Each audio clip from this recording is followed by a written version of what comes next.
Tu podcast w głowie się mieści.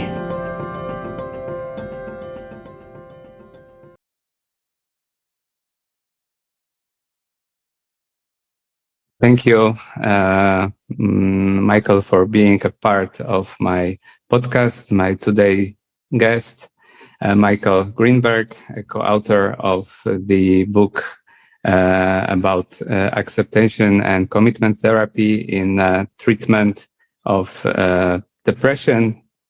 Mm-hmm. Yeah. And on the beginning, Michael, thank you for again being a part of today's show. Would you say something on the beginning about your work, about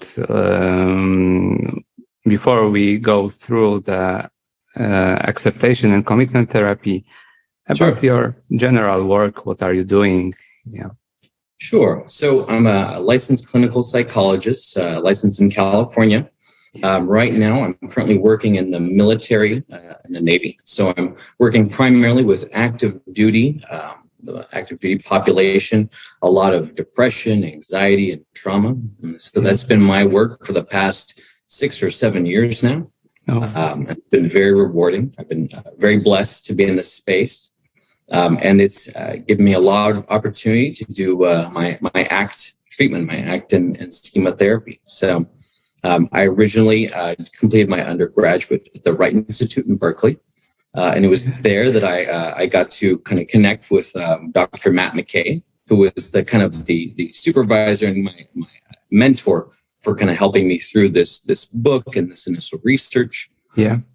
And it was there at the Wright Institute that when I started my graduate work, that I became very interested in schema therapy. That was kind of the first thing that was really stood out. It was very fascinating. I came into the graduate field. I wanted to do cognitive behavioral therapy, but I found as I was learning more and more that the schema therapy was just such a beautiful integration of kind of some of the CBT, but also the psychodynamic kind of approaches, which I really kind of appreciated. So I initially gravitated towards that, and as I was completing my graduate degree, I became a little bit more engaged with ACT, and then we did this ACT kind of pilot study with the ACT and schema therapy together, and it had fantastic results, and it really became my method kind of moving forward as a clinician of what I wanted to engage patients with. I find out that also after the pilot treatment of the mixed ACT and schema therapy, the schema, the effectiveness schema also changed, but like in the main treatment, like during the ACT work, you don't work about the changing things, but the outcome was, as I checked, the schema changed too. It's one of the beautiful things that I like about ACT, and ultimately that's kind of been where the bread and butter of my work is with schema therapy, a lot of the work is really focused on changing the schemas, right? Having more kind of healthy internal structures. Yeah. But with ACT, we take this approach of rather than changing those internal structures, we're changing the way we relate to our internal world. So rather than, essentially going in and, a lot of the schema therapy is a lot of deep work, a lot of very specific work to the schemas. I felt with this workbook, we could take a more generalized kind of transdiagnostic approach, and we could still have a profound impact on reducing the intensity of the schemas by changing the way people relate, again, to their inner space, rather than having to change or, reframe a lot of these maladaptive processes. If you can change the way you can respond to your internal cues, learning to step back, engaging in diffusion and mindfulness, it really allows the patient, more control with engaging in kind of the positive aspects of their life, the more value-driven behavior, which as a result has a pretty significant improvement on all facets of their life, including the schemas. Yeah, and I think that in general, ACT beautifully correspond to the effectiveness schema, because in general, ACT, like the main message is that everything is okay with you. You are not broken. Like in the opposition to the second wave cognitive behavioral therapy, or in general schemas too, because we want to change things. And like it's interesting that I found myself in the military field as well. As we try to take, I think, a lot of a military approach, kind of like a positive psychology with helping to build that kind of internal resilience and flexibility with our kind of populations. And ACT really mirrors that, along with this kind of workbook of helping people to identify kind of more of their strengths and focusing on just learning better coping strategies and healthier ways for relating to their internal mind, rather than I need to change this, I need to kind of modify this. Does the research shows what, for example, what was the process that could be responsible for changing the defectiveness schema, or is it in general all of the processes could change it? So because it was just a quasi experimental study, it was just a pilot study. We didn't have a lot of the control, but I postulate that because we are changing how someone relates to thoughts in general. Say you're having these defective kind of related thoughts, these schema-related thoughts, and one person might start to try to avoid or engage in this kind of rumination or all those other kind of maladaptive behaviors. When you learn in general to engage things in a much more healthier, value-driven way, I think values were such a big part of this. Is when you have someone who's living a life that they're not happy with, right there, they see this, they know their ideal version of their self, they have these values and goals. And when you're not consistent with that, I think that creates so much pathology. And just, that's why with ACT and with these values, we try to make this, that's the kind of the end goal, this far directional, moving towards these valued intentions. I think that had a huge dramatic overall kind of impact on someone's just overall mental health. And again, you could see it on all the kind of measures that we had in our research across the board. Again, it had these really pronounced positive effects. Now, if we were to kind of replicate or kind of do this research again, I think it would really benefit from like a controlled or a RCT. And so that's the direction I'd like to go. But I would argue that maybe even just outside of the defectiveness, we could start even targeting some of the other schemas, and that might, have a really pronounced effect with that. So, right. So, like using this is the Polish version. I just translated. Yeah, it's great. I'm also the schema therapist and ACT therapist. So just when I saw this book, I thought, oh, it's something just for me. Yeah. And I'm going to use it also with work with my clients. So yeah, it's great. And my question is, do you also use some experimental techniques during the sessions using this protocol, or is it mostly driven by the ACT, like a mindfulness, or I know that not only because we are working here on values and those other things, but is it mainly based on ACT or mainly, or right. So one of the nice things about ACT and schema therapy, they're both very experiential kind of therapies, right? So there's very beautiful work that can be done in session. With schema therapy, you have the different modes, you have the kind of gestalt kind of work, and with the ACT that I tried to do in here, a lot of that can be done as well. We have the rope technique where you're kind of helping the client to kind of tug against the,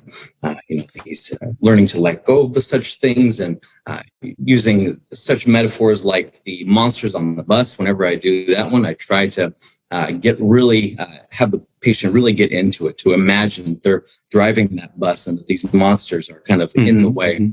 So I think the experiential is a huge part of this treatment. And I think that's one of the best ways to get a patient to actually buy into this process, is you invite them into that kind of space where they can imagine dealing with thoughts and these kind of very adverse internal stimuli in different ways, rather than the ways that they previously been doing.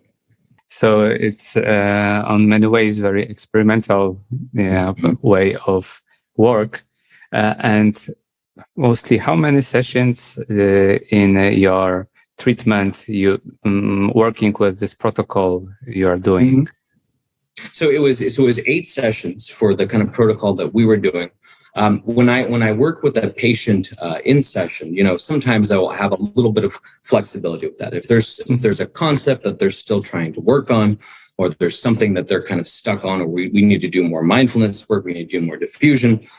Sometimes I'll push it out to maybe about 10 to 15 sessions to make sure all the kind of things have been kind of grasped. And so I think that's an important part with groups.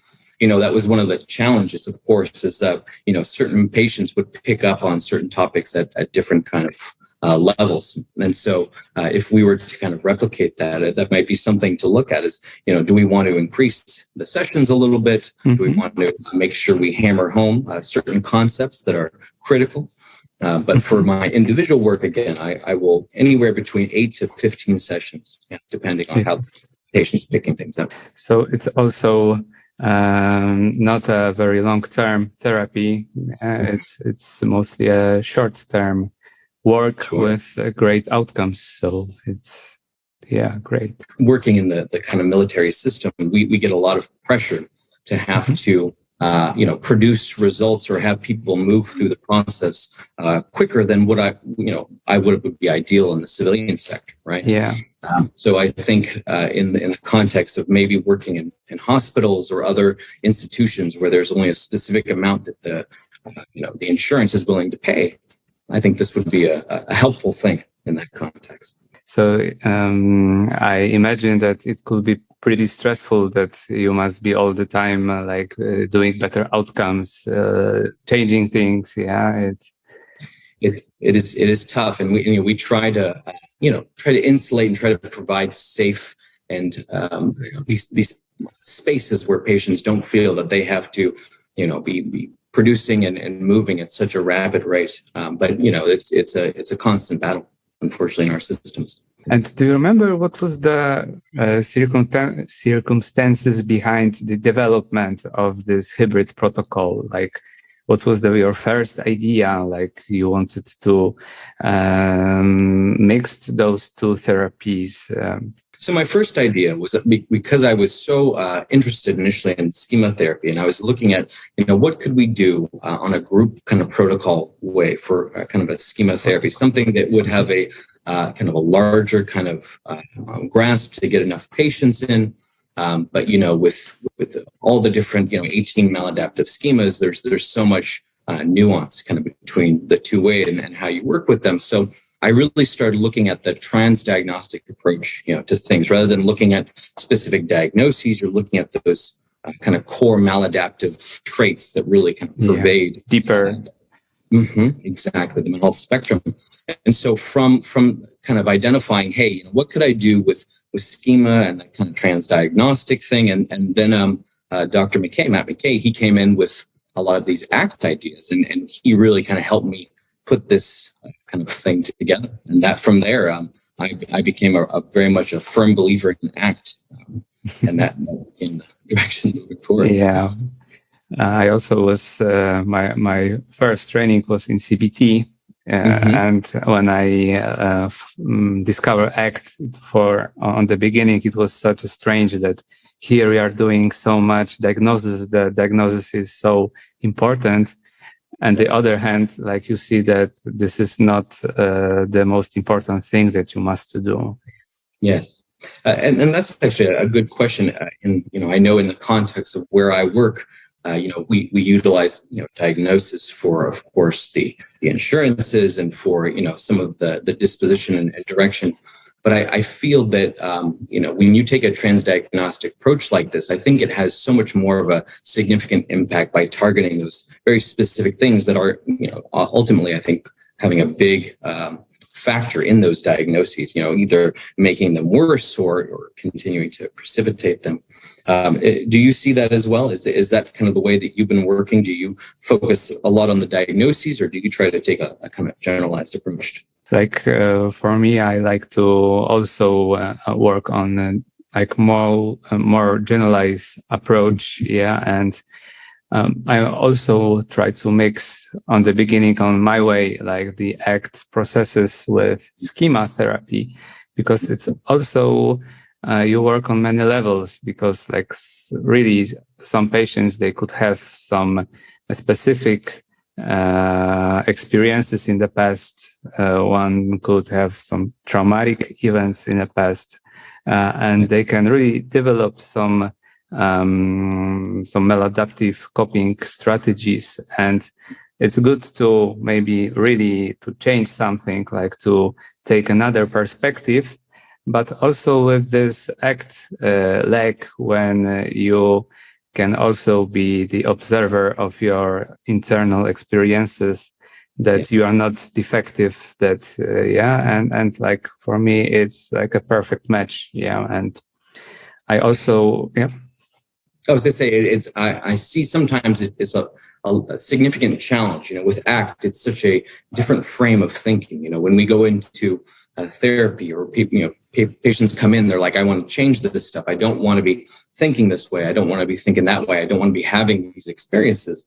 And I think that's one of the biggest challenges that I initially have to educate is I try to direct the patients away from, I want to feel happy all the time. I want to feel this, I want to feel that. who doesn't want? And to frame it and to change it. Like, I'm not going to change the fact that you're going to have these bad experiences, but I want to change the way that you engage with your life, that your life is more meaningful, and that you're doing things that give you purpose and a sense of, motivation and mastery. But it's always a tough switch to say, hey, we're not going to stop those internal experiences. We're actually going to embrace them. We're going to move towards them in a way through that acceptance piece. Working in the military, probably you also work with post-traumatic stress disorder and the other related psychological problems. And do you work also using ACT, or you used more trauma-focused cognitive behavioral therapies? Like, would you? Sure. I think it definitely depends on the patient. I think just because I've been doing ACT for so long, ACT probably comes into all of my initial kind of therapy and psychoeducational pieces, but I definitely will do prolonged exposure or CBT if a patient needs more of that kind of exposure engagement. However, one of the nice parts again about this therapy and this protocol is we also do focus on experiential avoidance as one of the transdiagnostic problems. Allowing a patient to be exposed to those emotions and internal states rather than trying to avoid or come up with other ways to deal with them. So thankfully, again, the book has a great way of addressing and dealing with trauma, and it can be very effective. Great. Would you say like something very briefly about like the stages in this protocol? Like, do you use psychoeducation, and like very briefly, like, just. Sure. So we start, of course, by, we want to provide that psychoeducation, especially about the defectiveness schema. A patient is coming in, we want to give them some context as to, why are they continuing to experience these symptoms of depression and shame? What are these kind of internal triggers and kind of processes that might be going outside of your awareness that are really contributing to kind of your misery in this internal state? So after we do some psychoeducation, we kind of get them really involved in kind of the self-report measures. So we help the patient see, hey, I'm this fused with my thoughts, or I'm this far away from my values. And then from then, we really start building upon these kind of pieces with the mindfulness, with the diffusion. And then we kind of have a beautiful concert together where a patient is starting to track, when did I get triggered with my schema? How did I respond to the schema in this way? And ultimately, how do I want to respond in the future? What is a value-driven way for, rather than me, overcompensating or avoiding or surrendering? What can I do that allows me more sense of being fulfilled and directed and engaged with my values? And so it really, the nice part about this book is it kind of builds slowly, piece by piece. And, starting with the awareness, adding psychoeducation, more awareness, until the patient is really practicing this beautiful way of tracking and responding and being more in tune with their internal space. And then finally, once they have learned, the values, once they have started to engage and not be so reactive with their internal state, being willing to engage in this acceptance and this kind of exposure to these things. We also, there's a portion on relapse prevention as well. So with this treatment, we really want the patient to be actively engaged and actively tracking all aspects that they're building throughout the process. But that's kind of the general scope of it. Is we try to blend, again, the most salient parts of ACT with schema therapy. And the book, with schema therapy, there's such a nice, beautiful, deep dive into targeting, this because of these experiences when I was a young child. I'm having these kind of repeat programs and these kind of effectiveness or these schema kind of coping behaviors. When because ACT didn't really have a good target for kind of discerning that. ACT kind of takes this generalized, primary and secondary pain approach. That's really why I wanted, or I really loved the schema to target those and really help the patients specifically guide and target those behaviors moving forward. Great. So it can match the past experiences with here and now problems, in the schema way, but you can use all of those core processes to help to diffuse from the schema. So it's the main point, that you are not your schema. That you can. Yes. You can have these experiences and still live a life that is, much more value driven and worth living. Yeah. And we are going to the statement that the pain is we all feel pain.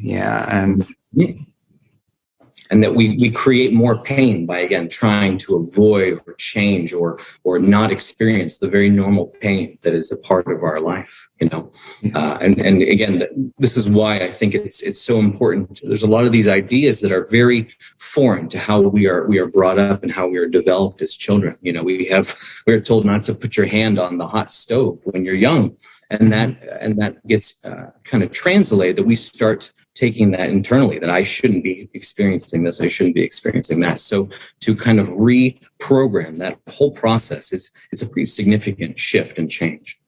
Do you plan some future study about the development of the integration, the schema with ACT? Because it's beautiful work.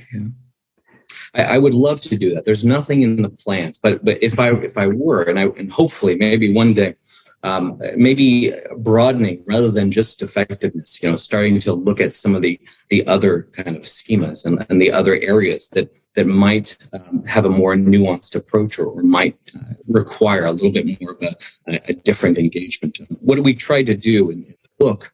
Again, we tried to come up with these stories, these ideas where patients could really connect with, some of the characters and the anecdotes that we had created.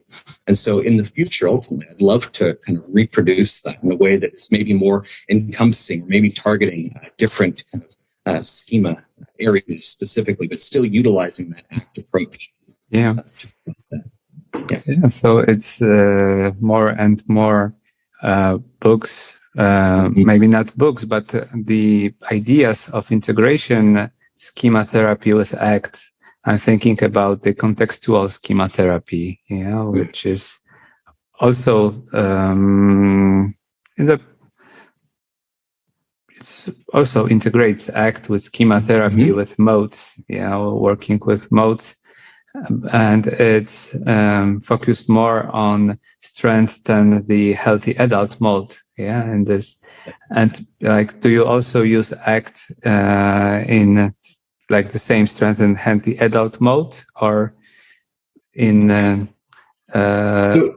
protocol? So Yeah, so with the protocol, we didn't hit so much on the modes as much, and that actually might be an area to actually dive in. Using ways to engage that vulnerable child mode and moving all the way to the healthy adult mode. I think that there's a very specific way. I think that personalizes things to the patient in the session. So I think that's absolutely a direction that we could maybe expand this out even further. Adding more levels of the schema to that, the schema therapy. And is in the US like the more popular is getting like the schema therapy ACT, or in general, do you have some?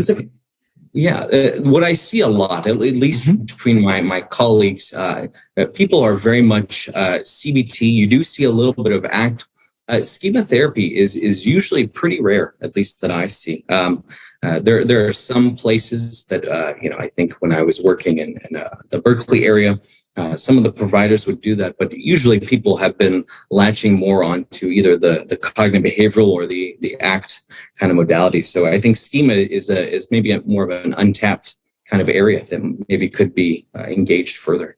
Do you have some your own the best maybe ACT metaphors, techniques like you would to recommend people that they could do when they like stuck during like everyday mood or something like this? So I like a couple of I really love the monsters on the bus for just with regard to the values and moving forward. But one of the other ones I like to do is the hungry lion, is the idea that helping patients to understand that when you have, say, example, you invite a hungry lion into the room, and this lion will eat you the moment it suspects any fear or any anxiety, right? Yeah. And so then you ask the patient, hey, is there any way that you're going to get out of this room alive? And they're like, no, it's that just knowing he's going to eat me is going to precipitate that. And I find that's a really good kind of piece for the patients to realize, oh my God, that I can't really control these kind of internal states that I have. So if you can't control them, is there a different way to approach that internal space? And for the mindfulness stuff, I really love the, watching the kind of leaves or putting these thoughts or experiences on a stream and kind of letting them kind of move down the stream, kind of a little bit of diffusion. That's kind of one of my favorite ones for doing that. The nice part about ACT is there's so many very engaging metaphors. I think every time I go to a different kind of ACT seminar, someone comes up with a new, beautiful kind of metaphor that I've never heard of before. I'm like, oh my God, that's just beautiful. It's amazing. And so any new one that I can pick up or utilize, it soon becomes a staple of my therapy. So, do you see some like future ways in the development of the cognitive behavioral therapy? How do you think where it going to go? I hope we continue to push on the transdiagnostic kind of route. I hope, I think, again, there's always utility for diagnosis with regard to treatment. But I think for a lot of patients, just helping them to see these kind of core mechanisms, the rumination, the negative schema, the experiential avoidance. I think if CBT can start to target and bring those more into the space, and maybe even start taking a little bit more of the ACT approach, I think that would be a phenomenal thing. Again, I'm more of an ACT person than the CBT, but even when I'm doing specific cognitive behavioral things with patients, I'll try to help bring that educational piece in there. So it almost gives them something to start tracking and becoming aware of, like what are the things that are actually causing me so much distress and problems throughout the day. So maybe even further integration of those two models together. I think that would be an effective way of moving forward. And do you have some special types of patients that you like to work with, more classical CBT? Yeah. So if for example, I'm doing some of the more kind of chronic depressive related patients. Sometimes I'll do a lot of the behavioral activation piece, kind of helping to, helping to reframe some of those kind of internal, maladaptive negative cognitions. I still will employ those a lot of the time as well. But I've found that, after doing ACT for so long, that it almost becomes my natural way of framing the therapeutic environment. So while I will still dabble in CBT here or there, ACT just becomes more natural. Do behavioral activation with values, like exactly. You can see there's so many ways to interweave these things together. It's beautiful. Yeah. With working with values in the protocol, is there also some specific ways to go into a values, like some specific maybe experimental techniques, or what's? Sure. And so I think when I'm working with values, a lot of patients, when they hear the word values, they're like, oh, what are my kind of goals? What do I need to kind of check off today? It's hard for people to see these things as kind of these kind of core embodiments of who do you want to be, but it's nothing that you can, again, check off and just get done. It's a constant move towards this kind of higher version of yourself. So when I'm working with patients, I like to kind of say, hey, when you're working with your spouse or your partner, and maybe you're having arguments, or maybe you're acting this way and that. How would you like things to be? What kind of partner do you want to be? Say you've gotten an argument with someone, you said something hurtful, or maybe you didn't spend a lot of time with your child today because you were more focused at work. Is that the life you want to live? Is that the person that you want to be? And they're like, of course not. I'd rather be doing this, or I want to be doing that. And so I guess really grounding values in kind of the day-to-day, or how they see their lives, is a great way to help clients kind of cue in, or, what would it mean for me to be more connected with my family, or more engaged with my child on a daily basis.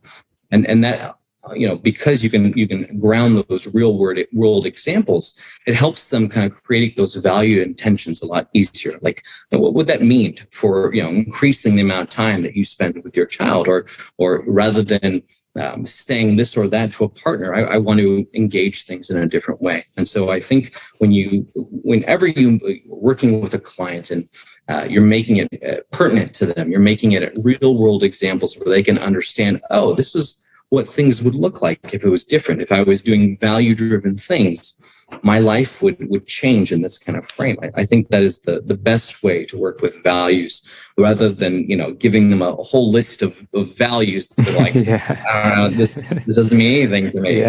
Only labels. Exactly. I think when you can really see the client and see what their life is looking like right now, and how it could be different if they were closer to their values, I think that's what really gets the hooks in for them to want to actually change those behaviors. Yeah, so it works also in a very experimental way when you imagine the moment when you are looking at your daughter's eyes, and what do you feel at this moment? This is very powerful, like you said, that to take some specific moments with the values, not the labels. So I check the family, friends, and having good time. Yes, and I find with sitting down with the clients and helping them really kind of construct the values in session, rather than just saying, hey, it sounds like you like family is really important to you, and we're going to just give you a bunch of values that really don't have a lot of connection to their daily experience. I think that's, you're doing a kind of a disservice in that moment. You're not really getting people on board with the treatment. Did you find out, for example, during your research, there was something like unexpected in the positive or negative way during the checking the protocol? As we kind of mentioned in the book, we were very surprised that the defectiveness that actually changed the schema, at all.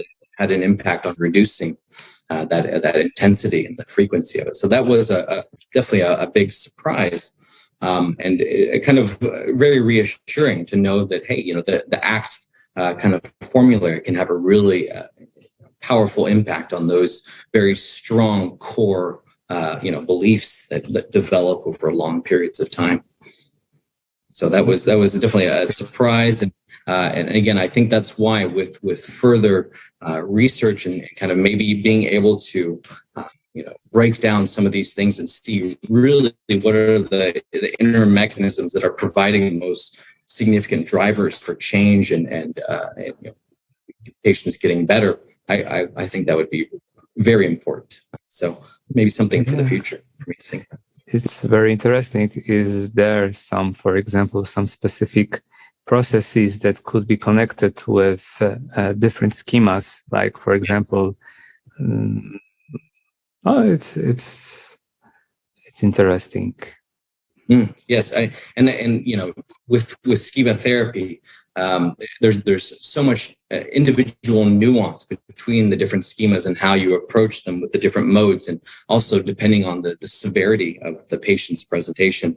I think that would be another area as well to kind of look at is, with this protocol, we didn't have, a lot of the patients that we had into the group.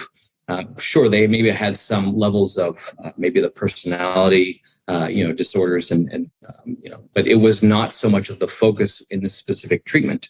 The borderline or some of those very, unhelpful personality inflections. I think with schema therapy, it's very effective at targeting and treating those processes. So I wonder if there was future research on that, would it be more inclusive of maybe the personality kind of disorder spectrum to specifically focus on. So it's something to think about as well. Yeah, I found out there is a one ACT protocol for the borderline personality disorder treatment. So I'm wondering also about the research. Yeah, how it goes. Yeah, that's very. Okay, so I think that